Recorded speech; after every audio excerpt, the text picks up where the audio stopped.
Hello friends, welcome to my channel Dipti Prithibi. আবার একটি নতুন গল্প নিয়ে হাজির হলাম। গল্পটি ভালো লাগলে লাইক এবং কমেন্ট করবেন এবং আমার চ্যানেলটিকে সাবস্ক্রাইব করে পুরো গল্পটি শুনে আমার পাশে থাকবেন। ওই বাড়িটা ভাড়া নিলেন শেষ পর্যন্ত? হ্যাঁ, কেন বলুন তো? না, এমনি। ও হ্যাঁ, ওটাই নিলাম, কমে পাওয়া গেল। তা নেওয়ার আগে ভালো করে খোঁজখবর করে নিয়েছেন নিশ্চয়ই? মোটামুটি করেছিলাম, কিন্তু এসব কেন জিজ্ঞেস করছেন বলুন তো? না, আসলে ওই বাড়িটা অনেক দিন হলো তালাবন্ধ পড়ে আছে। অনেক চেষ্টা করেও কোনো ভাড়াটে পাওয়া যায়নি। আশা করি জানেন। জানি, কিছু একটা অ্যাক্সিডেন্ট হওয়ার পর সম্ভবত এটা হয়েছিল। হুম, কিছু একটাই বটে। ঠিক কী যে হয়েছিল খুব স্পষ্ট করে জানাও যায়নি। ও, আইসি আইসি মানে আপনি বাড়িটা ভাড়া নিয়েছেন, বাড়িটার ব্যাপারে বিস্তারিত না জেনেই? দেখুন দাদা, আমি অকৃতদার মানুষ। অফিসের কাছাকাছি একটা থাকার জায়গার দরকার ছিল, তাই ভাড়া নিয়েছি বাড়িটা। মেস বা পেইং গেস্ট থাকার খোঁজ করিনি, কারণ বেশিরভাগ দিনই আমার বেরোনো বা বাড়ি আসার সময়ের কোনো ঠিক থাকে না। কতক্ষণ বাড়ি থাকবো তাও বলা যায় না। বেসিক্যালি কাউকে না বিরক্ত করে রাতে ঘুমানোর মতো একটু জায়গা খুঁজছিলাম। পেয়ে গেছি, ব্যাস। এবার কত দশক আগে ও বাড়ির কথায় কী হয়েছিল বিশ্বাস করুন, কোনো ইন্টারেস্ট নেই। আচ্ছা, ইন্টারেস্ট নেই যখন বলছেন তখন থাক। অনেক দিন হয়েও গেল, মানুষকে তো ভুলতেও হয় নাকি। আসি তাহলে, আমার বাসও এসে পড়ল। ভদ্রলোক তাড়াহুড়ো করে বাসে উঠে যাওয়ার পর ওনার কথাগুলো নিয়ে আমি নাড়াচাড়া শুরু করলাম। যে বাড়িটা নিয়ে আমি এতক্ষণ কথা বলছিলাম, সেটাতে আমি গতকাল থেকে থাকছি। বাড়ির মালিক এতদিন কলকাতার বাইরে থাকতেন, এবার স্টেটসে চলে যাচ্ছেন। সে কারণেই বোধহয় বাড়িটা খুব কম ভাড়াতেই দিয়ে দিলেন আমায়, বেশ তাড়াহুড়ো করেই। একতলা আর দোতলার একটা করে ঘর আমার জন্য খোলা, এবং আমার পক্ষে সেটাই যথেষ্ট। যে ভদ্রলোকের সাথে এতক্ষণ কথা বলছিলাম, তিনি একজন প্রতিবেশী। বাস স্ট্যান্ড পৌঁছানোর মিনিট পাঁচেকের পথটা মনে হচ্ছে মাঝে মাঝেই এর সঙ্গে পেরোতে হবে। ওনাকে যে আমি বাড়িটা নিয়ে কোনো দুর্নাম বা বিতর্কের কথা বলতে নিরস্ত হলাম, সেটা নিছক কৌতূহলের অভাবে নয়, বরং বলা চলে কোনো রকম গল্প শুনে মনে কোনো খচখচানি ধরাবো না বলেই প্রধানত। আসলে বাড়িটা যখন বেশ কমেই পেয়ে গেলাম, আমার খোঁজ নেওয়ার প্রধান বিষয়বস্তু হয়ে দাঁড়িয়েছিল যে পাড়ায় আমি আসছি সেই পাড়াটা। সে বিষয়ে নিশ্চিন্ত হয়েই ফাইনাল ডিসিশনটা নিই। বাড়িটার নিজস্ব ইতিহাস নিয়ে বেশি গবেষণায় যাইনি, খুব সচেতনভাবেই। ঠিক যে কারণে একটু আগে এই ভদ্রলোককে হতাশ করলাম। সেদিন বাড়ি ফিরতে প্রায় 10:30 হলো। নমনম করে একটু কিছু মুখে দিয়ে শুতে চলে গেলাম। প্রচণ্ড ঘুম পাচ্ছিল। সাউন্ড স্লিপ যাকে বলে, সেটা আমার কোনো দিনই হয় না। রাতে অন্তত একবার ঘুম ভাঙবেই।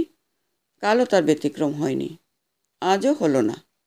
কিন্তু আজ যেন কি একটা অস্বস্তিতে ভেঙে গেল ঘুমটা। নতুন জায়গা, অস্বস্তির ব্যাপারটা অস্বাভাবিক নয়, কিন্তু কেবলই মনে হতে লাগলো শুধু পরিবেশ নয়, কি একটা ডিস্টার্বের জন্যই ঘুমটা ভেঙেছে। বিছানার মাঝখানে শুয়েও একদিকে সরে আসাটা আমার অনেক দিনের অভ্যাস। লক্ষ্য করলাম সেই মতো আমি বিছানার বাঁ দিকে সরে এসেছি আর বাঁ দিকেই মুখ করে শুয়ে আছি। আর আমার পেছন থেকে কিসের জন্য শব্দ ভেসে আসছে, নিঃশ্বাসের শব্দ। আমার শরীরটা ঠান্ডা হয়ে গেল। ঘরের দরজা ভেতর থেকে বন্ধ। তাহলে এত রাতে কে নিঃশ্বাস ফেলছে আমার পেছনে? চোর চেচোর, নাকি আমার মনের ভুল? নতুন জায়গা আর সকালের ভদ্রলোকের ভুলভাল বকুনির মিলিত প্রভাবে হ্যালুসিনেট করছি।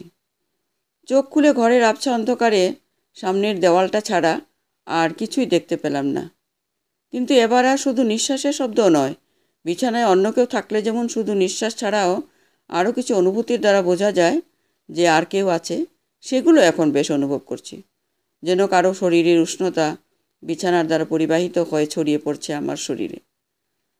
আমার ঠিক পেছনেই বিছানার প্রায় মাঝখানে আমি ছাড়া দ্বিতীয় কোনো ব্যক্তি শুয়ে আছে। আমি স্থির হয়ে শুয়ে রইলাম। এ অবস্থায় কী করণীয় আমার জানা নেই, তবে আর যেই থাক না কেন এই ঘরে তাকে দেখাটা আমার প্রাথমিক কর্তব্য। আমি পিছন ফিরলাম। অন্ধকারে স্পষ্ট কিছু দেখা যায় না, তবু বুঝতে পারলাম একটা চাদরাবৃত শরীর আমার পাশেই শুয়ে আছে। নিঃশ্বাসের তালে তার মধ্যভাগটা উঠছে নামছে। আমি বিছানায় পাশে রাখা মোবাইলটার জন্য হাত বাড়ালাম। ওটা নেই, আমার ফোনটা নেই। কোথায় গেল? বিছানা ছেড়ে উঠতে সাহস হয় না, কিন্তু না উঠেও কোনো উপায় নেই। এই আগন্তুকের পরিচয় জানার জন্য উঠে আলোটা আমাকে জ্বালতেই হবে। অতি সন্তর্পণে খাট থেকে নেমে সুইচ বোর্ডের দিকে এগিয়ে গেলাম আমি এবং আলোটা জ্বেলে দিলাম। না, ভূতের গল্পের মতো সঙ্গে সঙ্গে খাট থেকে মূর্তিটা মিলিয়ে গেল। এখন স্পষ্ট দেখতে পাচ্ছি চাদর চাপা শরীরটা নিঃশ্বাসের তালে উঠছে পড়ছে। আমি সুইচ বোর্ডের কাছে পাথরের মূর্তির মতো দাঁড়িয়ে রইলাম। এবার শরীরটার মধ্যে একটা নড়াচড়ার আভাস দেখা গেল এবং সেই নড়াচড়ায় তার মুখের উপর থেকে চাদরটা সরে গেল। একটা মেয়ে, আন্দাজ 26-27। এলোমেলো চুলগুলো মুখের চারপাশে ছড়ানো, চোখ বন্ধ। বোঝা যাচ্ছে আলোতে তার ঘুমের একটু অসুবিধা হলেও সেটা ভাঙেনি। চাদরটা আবার মুখের উপর টেনে নিয়ে আলোর থেকে উল্টো দিকে ফিরে শুয়ে পড়ে মেয়েটা। এবার আমার চোখ চলে যায় ঘরের অন্যান্য দিকে। আমি এসে যেমন করে ঘরটা গুছিয়ে রেখেছিলাম, এই ঘর আর তেমন নেই। আমার ফোনটা যে নেই সে কথা তো আগেই বলেছি। এখন দেখতে পেলাম খাটের মাথার কাছে একটা ফুলদানিতে কয়েকটা টাটকা ফুল রাখা। জানালার পর্দাগুলো আলাদা, এমনকি বিছানার চাদরটাও। ঘরের দরজাটাও বেশ চকচক করছে, যেন মনে হচ্ছে কিছুদিন আগে পালিশ করা হয়েছে। খাটের পায়ের দিকের দেওয়ালের সামনে রাখা একটি আলনায় ঝুলছে কয়েকটা সালোয়ার। আমি টলতে টলতে গিয়ে খাটের উপর বসে পড়লাম। এক হাতে সজোরে চেপে ধরলাম নিজের কপালের দুপাশ। স্বপ্ন দেখছি? নিশ্চয়ই তাই। কিন্তু হঠাৎ আমার পেছনে নড়াচড়ায় সম্বিত ফিরল আমার। মেয়েটা উঠে পড়েছে। চোখের পাতা বারবার ফেলে জোরালো আলোর সঙ্গে নিজেকে অভ্যস্ত করে নিতে চাইছে। আমাকে দেখতে পাওয়া মাত্রই তার মুখের নিদ্রালু ভাবটা কেটে গিয়ে ফুটে উঠল একটা নগ্ন আতঙ্ক। চিৎকার করার জন্য হাঁ করল সে। সেই মুহূর্তে আমার ভিতর কী হয়ে গেল জানি না। আমি কিচ্ছু না ভেবে চেপে ধরলাম তার মুখ। সে উঠে বসেছিল, আবার পড়ে গেল বিছানায়। তার গলা দিয়ে একটা গোঙানির শব্দ বেরিয়ে আসতে লাগলো শুধু। বিছানায় পড়ে যাওয়ার সময় তার হাত দুটো বেকায়দায় চলে গিয়েছিল শরীরের তলায়, তাই সে দুটো ব্যবহার করতে পারছিল না সে। আমি কিন্তু তখনও প্রাণপণে তার মুখটা চেপে ধরে আছি। গোঙানির শব্দটা বন্ধ করার জন্য এবার নাকটাও চেপে ধরলাম। তার পা দুটো মরিয়াভাবে ছটফট করতে লাগলো। আমি কিন্তু ছাড়লাম না। আমার মন বলছিল ছেড়ে দিলে সে চিৎকার করবে, আর তারপর যে কী হবে আমার জানা নেই। প্রায় মিনিট খানেক ধস্তাধস্তির পর তার শরীরটা স্থির হয়ে গেল আর আমিও তাকে ছেড়ে দিলাম। হঠাৎই মাথাটা ভীষণ ঘুরে উঠল আমার। সারা শরীরটা যেন অবশ হয়ে আসছে। সমস্ত পৃথিবীটা দুলছে, আর কিছু মনে নেই।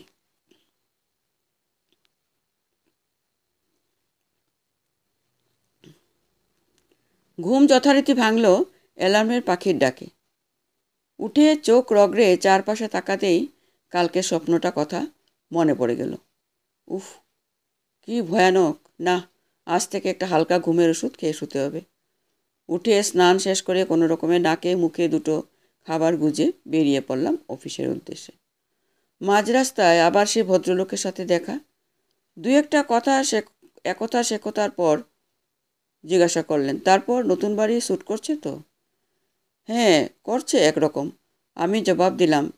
তারপর কী ভেবে বললাম, আচ্ছা, ওই যে কালকে বলেছিলেন না ওই বাড়িটার কি একটা ব্যাপার আছে, কি বলুন তো ব্যাপারটা? ভদ্রলোক একটু হাসলেন। ইন্টারেস্ট জেগেছে বুঝি? আরে মশাই, তেমন কিছু নয়। বছর 10 আগে এক সদ্য বিবাহিত দম্পতি ওই বাড়িটা ভাড়া নেয়। ছেলেটা অফিস ট্যুরে গিয়েছিল বাইরে, মেয়েটা বাড়িতে একা ছিল। এই অবস্থায় এক রাত্রে কে বা কারা তাকে শ্বাসরুদ্ধ করে খুন করে রেখে যায়। সবচেয়ে আশ্চর্যের কথা হলো ঘরের দরজা জানালা সব ভেতর থেকে বন্ধ ছিল। একটা ইঁদুর পর্যন্ত গলার উপায় ছিল না। ইনফ্যাক্ট বাড়ির কাজের লোকটি এসে ডাকাডাকি করে সাড়া না পেয়ে ডেকে লোকজন জড়ো করে। পুলিশ অনেক তদন্ত করেছিল জানেন, কিন্তু তারপর যা হয় আর কি। তো সেই থেকেই কি হলো? আরে ও মশাই, রাস্তায় বসে পড়লেন কেন? মৃগী টিগি আছে নাকি? আরে দেখো কাণ্ড। ও দাদা, শরীরটা খারাপ লাগছে, ডাক্তার ডাকবো? নমস্কার।